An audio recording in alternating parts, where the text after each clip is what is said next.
Well, match week 4 is upon us in EFL Championship. The final match week in August, the final one before the summer transfer window shuts. There'll be quite a few teams happy about that. And today we are going to predict, preview and discuss all 12 fixtures in a championship this weekend. And as always, with our score predictions, we want you to get involved too. Let us know in the comments what you think the scores will be this weekend in a championship. And if you beat or match my overall score, as you'll all continue to do if I keep predicting so poorly this season, you will get a shout out in the next recap, which will be after the international break, looking ahead to the first full match week in September.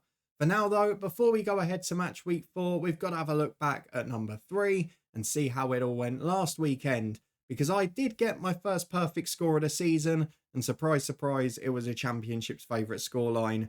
But it was another frustrating weekend of what might have been. My perfect scores were coming in far too early, and in the end I was just a goal out on so many. But I got the 1-1 draw for Norwich Sheffield United, 2 other points, one of them for Hull v Millwall being a draw, and the other one on Friday night for Leeds United, which obviously we watched on live stream and they looked very good. For you guys in the comments though, it was probably the first pretty high scoring weekend, and we've got one superstar who has broken a record on this channel. We'll get to that in a moment. Let's start with those who finished level with me though. Teo and Daniel on 5 apiece. On 6, Gordon, Jimmo and Steve, who all got 1 perfect score as well. On 7, 1 perfect score apiece for Etienne, Mello and Harvey. Up to 9 points next, all of you got 2 perfect scores in this category. BPK, Tony and David B.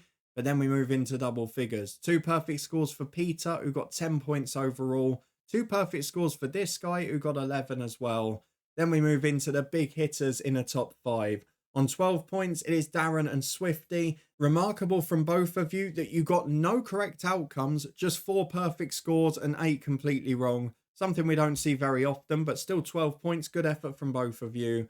Up to 14 for joint second are Chris and Brian. Chris got 3 perfect scores, so did Brian. Excellent effort from you two.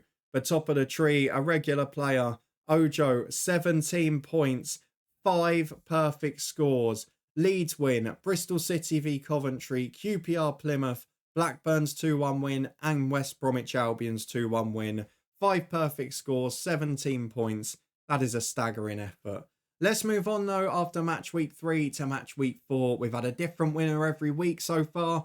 Who's going to do it this time? Probably not me the way we're going. Get involved in the comments and let me know what you think, as we start with the game I'm going to be at on Friday night. It is Luton Town versus Queen's Park Rangers, a game that actually took place last night as I'm recording this. I'm recording on Wednesday, so there's a couple of Carabao Cup ties I can't take into account, but QPR v Luton I very much can.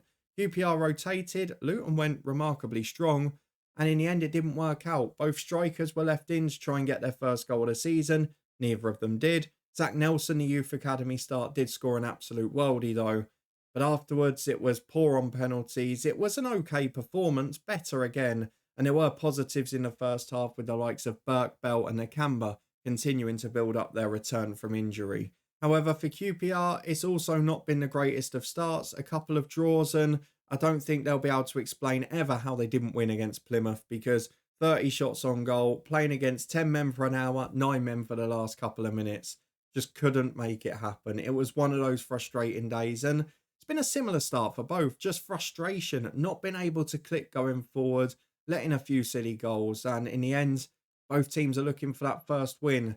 I haven't got much to back up this prediction based on what we saw on Tuesday. But I'm just figuring, a bit like Leeds last weekend, it's got to click eventually. I'm going to go for Luton to get their first win of the season. I'm going to go for them to have one of the strikers scoring. I know it was a concern that Adebayo went off late on Tuesday, but I would imagine at the very least Morris will be fit and playing up front. So hopefully Luton can find a way to sneak over the line. But I think this game will be very close. I can easily see a lot of people going for 1-1.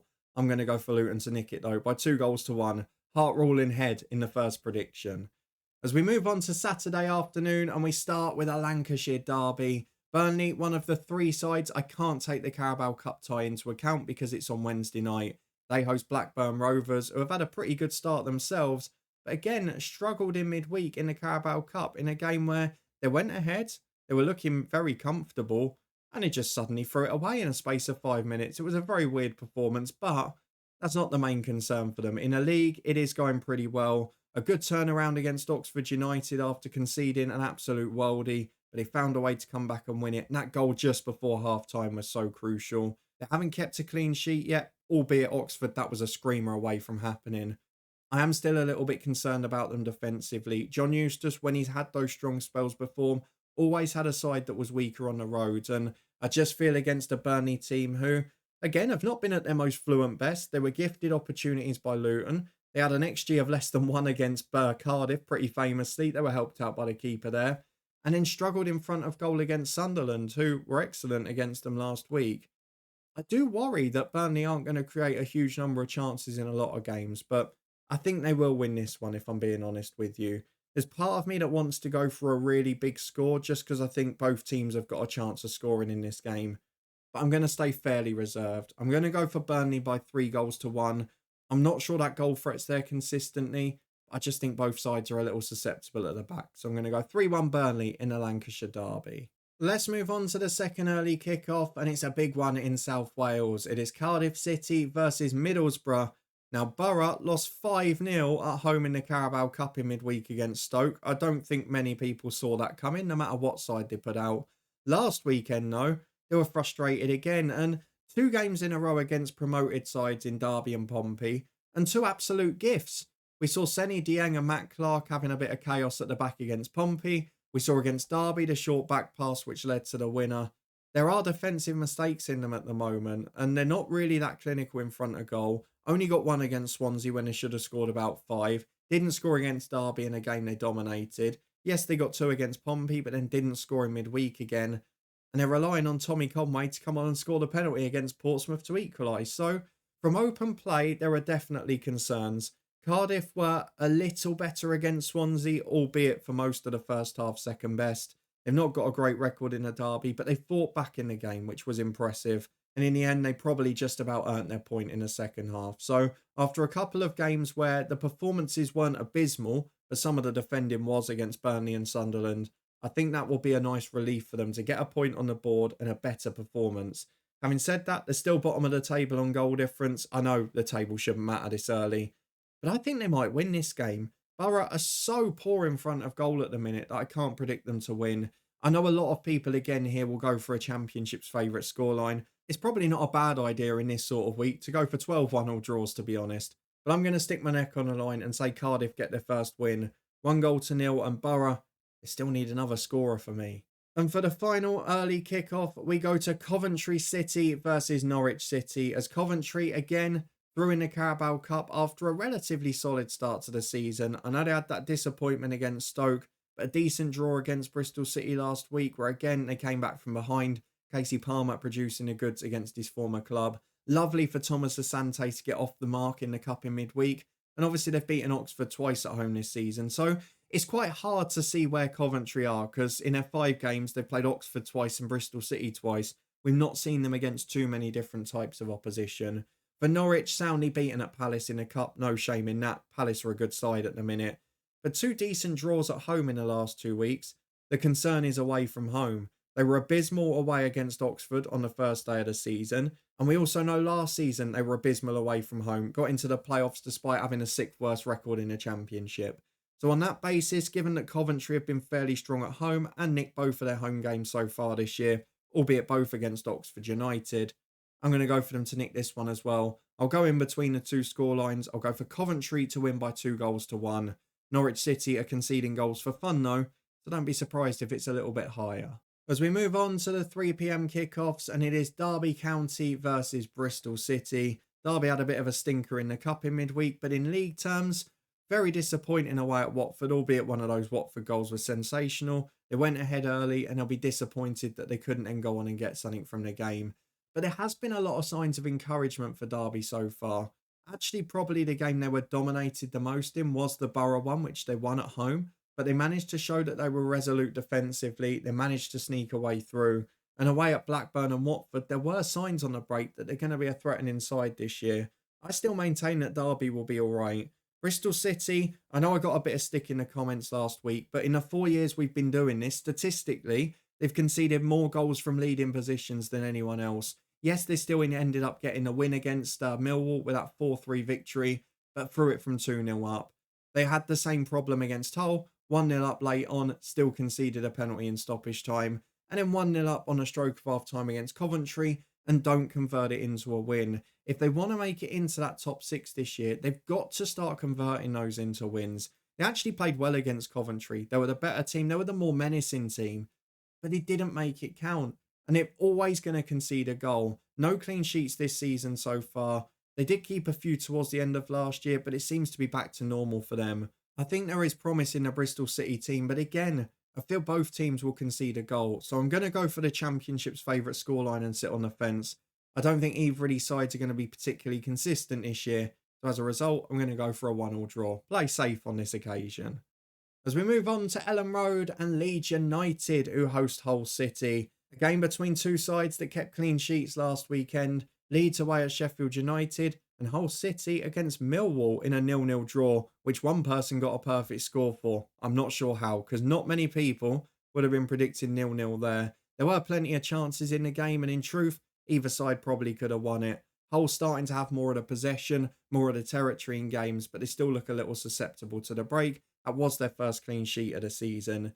For Leeds United, back-to-back clean sheets. We watched the game here in a live stream together, didn't we, at Sheffield Wednesday? They were really good. It was the Leeds performance we were waiting to see. Brendan Aronson's reintegrating really well. The Dan James finish was lovely. It was just a great goal on the counter. Leeds United looking back to their best despite losing Rutter. And I think there's signs that we're going to see them going towards the top of the table. So for this game, I think I have to go with the home side again. Hull haven't been as aggressive on the attack as I expected from what I've seen from Tim Walter's Hamburg before. So I'm a little bit surprised by their style at times. But Millwall did have chances against them. And if they give them to Leeds, I'd fancy Leeds to take advantage. I'm going to go for a third successive clean sheet and consecutive 2-0 victories for Leeds United. As we move on to the second half, and we're talking about the two teams that the last two just faced. Millwall versus Sheffield Wednesday. Millwall, been an interesting start to the season, hasn't it?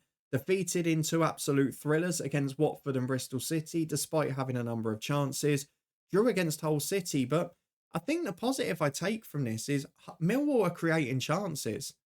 They're creating opportunities to score. And defensively in the first two games they were let down, albeit the Watford game there were some bizarre goals. But they're producing moments of magic. The last two games they haven't scored though, against Leyton Orient and Hull. And that maybe worries me that we're starting to see a return to the status quo. For Sheffield Wednesday, they did bounce back from that Leeds defeat and a poor first half against Grimsby in the Cup with 5 second half goals. I do think there's promise in Danny Roll's side, but they're not going to be consistent just yet. There's a lot of young attacking players that will draw 2 blanks and then produce a 4 and a 5. So we're going to see inconsistency. Away from home, they weren't quite as strong last season, but let's be fair. This is going to be a clash of styles. The thing that worries me for Sheffield Wednesday is we saw how they defended set pieces against Sunderland. They were absolutely awful. Millwall will be a threat from them. But I also think that Sheffield Wednesday will be able to take advantage of some of the lack of mobility in areas for Millwall. So I'm going to go for, again, everything could be a 1-1 draw here. But I'm going to stick my neck on the line. And it means a lot of you will probably beat me. But I'm going to go for Sheffield Wednesday to win by 2-1. I just think this season so far, they've looked the slight better of the two. And against Leeds, they lost to quality opposition, which Millwall, I don't think, have faced yet. As we move on to the Championship, new boys for the Championship's newest manager. It is Oxford United versus Preston North End. Oxford, after that brilliant start against Norwich and then in the Cup against Peterborough, have had 3 successive defeats, albeit 2 of them narrowly away at Coventry and against Blackburn last weekend as well. I know that we don't often do this for a losing side, but we've got to focus on the Mark Harris goal. That is absolutely wonderful technique. It was a really decent game, actually, but a great goal from Harris, and unfortunate to be defeated in the end. But as we said before, if Oxford are going to stay up this season, it's going to come down to home form. They've lost 3 successive away games. There's no shame in that. They were all narrow defeats. But at home, they've got to replicate that performance against Norwich over and over. And against Preston, that's going to be difficult because the new manager bounces there. They weren't brilliant against Luton. They were outplayed in terms of chances. And again, if Luton strikers were informed, they probably would have lost it. But they took a chance through Will Keane, who was a big hitter for them last season. And they defended so resolutely, as we expect from Preston. Not the sign that we're going to get the Paul Heckingbottom revolution straight away. Maybe a sign of that in midweek against a poor Harrogate side. But I just feel that Preston are going to be a lot harder to beat in the next few games. And we're probably going to see an attacking player or two come in before the end of the window. So for this game, I am going to sit on the fence. I had to do it a couple of times. I'm going to go for the Championship's favourite scoreline of 1-1. Again, I wouldn't be surprised if either team nicks this. There are so many delicately balanced games this weekend, and I wouldn't blame you if you predicted draws in most of them. Into the final third, and we go down to the south coast as Plymouth Argyle host Stoke City. Plymouth defeated away from home at Watford in the Cup after a very bizarre game last weekend against QPR. Down to 9 men by the end, Forshaw sent off early on, which didn't help. Well, actually, I say it didn't help. I think it might have done, to be honest, because they had to set up in a slightly different way after that, and maybe didn't leave themselves quite so open. Having said that, they faced 30 shots, they faced 10 on target. QPR had 3 or 4 great opportunities, and on any other day should have won. Plymouth had 1 shot on target. It was a moment of magic from Morgan Whittaker. And again, I just look ahead and think Plymouth don't look great. If they're going to produce results this season, it's got to be at home. They were okay against Hull. They won in a cup against Cheltenham, but there were warning signs defensively. I just don't see how Plymouth keep clean sheets at the moment against a Stoke side who will be buoyant despite 2 championship defeats in a row, with a 5-0 win at Middlesbrough in a cup in midweek. A good result, maybe a moment to kickstart their season. It looked good on the opening day against Coventry in a poor game where they were solid. They were awful against Watford. Against West Brom last week, maybe no shame in the defeat. But again, didn't create an awful lot, which is a big worry for them. Only 2 shots on target. So for this game, it's hard to predict because Stoke have not really created a huge amount this season, bar the midweek cup game. Plymouth have created a bit, but they've been so poor at the back. I either go low scoring for both or high scoring for both. I'm going to be optimistic. I'm going to go for another draw.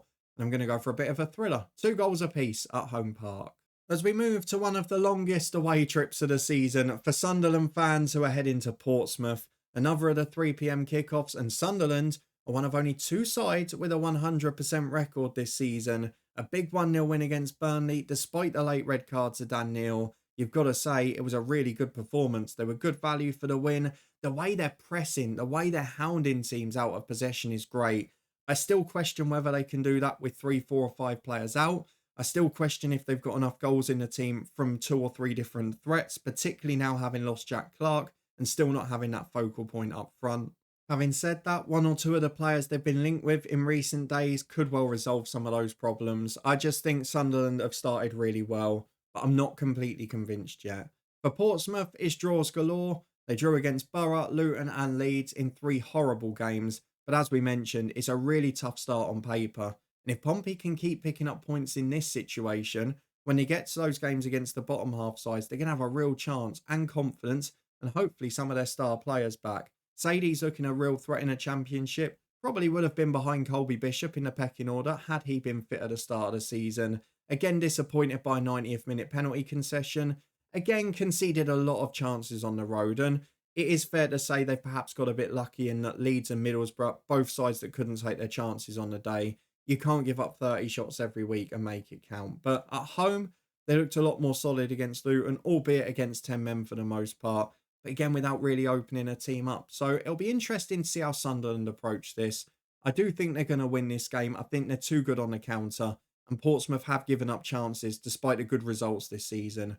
So I'm going to go for a clean sheet for the visitors, a 4th successive one, and a 2-0 win down on the south coast to send the Sunderland fans home happy. As we move on to Saturday's final game, which is West Bromwich Albion versus Swansea City. West Brom doing Carlos Corberán things. We got slated in the comments, me and Craig, at the pre-season prediction video. You can go and see the evidence in the eye above. When we predicted West Brom top 6, their own fans said there's no chance they're not scoring goals. Josh Maja is becoming one of the stars of the season so far. Carlin Grant popped up with one as well. And it was another one of those classic West Brom performances under Corberán. Didn't create a huge amount. It was a game of very few chances at either end, but they managed to stifle the opposition and take a couple of their own chances. They don't create many, but they create good ones. And they won by 2-1. It's another classic West Brom performance. In Corberán, you have to trust. They've won 2 away games. They were frustrated at home to Leeds, but let's be honest, it's a decent point in the end, isn't it? Any point against Leeds this year is a good one. And while you might be concerned that they're not creating hundreds of shots on target or whatever else, I think you've got to say overall, it's been a really good start to the season. So West Brom for me at home to Swansea, who in a derby last week weren't particularly great, but they had the better of the first half, didn't really take advantage. I've got to be honest, I was really disappointed with Harry Darling from a neutral point of view. He got so caught up in the game, could have been sent off 2 or 3 times. And in the end, it harmed his defending. I actually thought he was a liability at times. In the second half, Cardiff just about earned their point, and it was a missed opportunity against a side that I didn't feel offered a huge amount. But they did get their big win against Preston the week before. They looked poor away at Borough though. So away from home, are Swansea going to be able to cope with West Brom? Probably not. I'm going to go for the classic Corberan home win. 2-0 for West Bromwich Albion. And the final game on Sunday features the other perfect record in a championship so far, and 2 unbeaten sides in fact. It is Sheffield United versus Watford.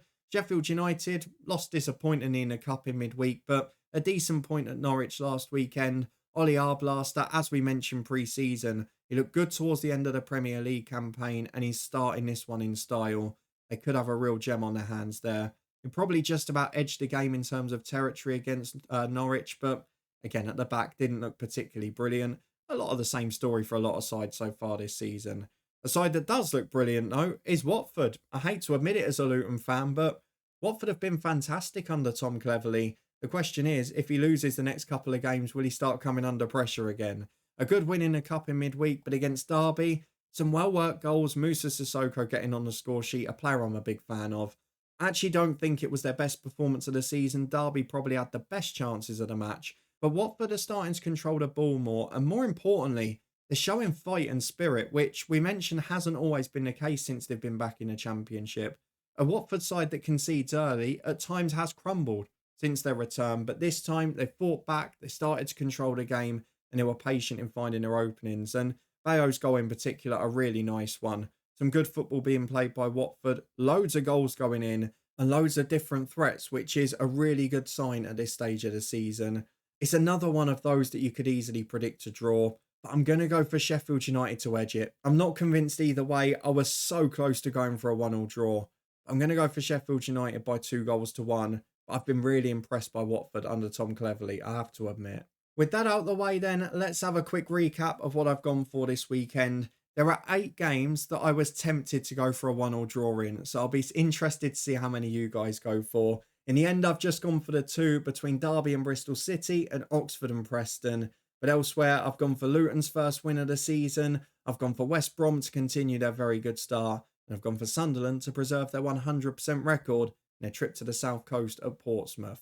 Those are just my predictions for match week 4 though. Do you agree or disagree? Let me know in the comments below and give me your score predictions for this weekend's action. If you beat or match my overall score, as I mentioned earlier, you'll get a shout out in a recap after the international break when we look ahead to match week 5. Keep your eyes peeled for a few other bits in between though, because we will be an FA Cup tie on Saturday, thanks to the fact that Luton are playing Friday night. And there's a couple of fun things, including some championship related stuff, that we have recorded as a trio for the first time in a long time. So I hope you'll come and join us for that, but thank you very much for watching. Chuck a thumbs up, subscribe, turn the notification bell on, all of that stuff. And we'll see you back here after the international break to look ahead to match week 5 and see if we've done any better in this week's predictions.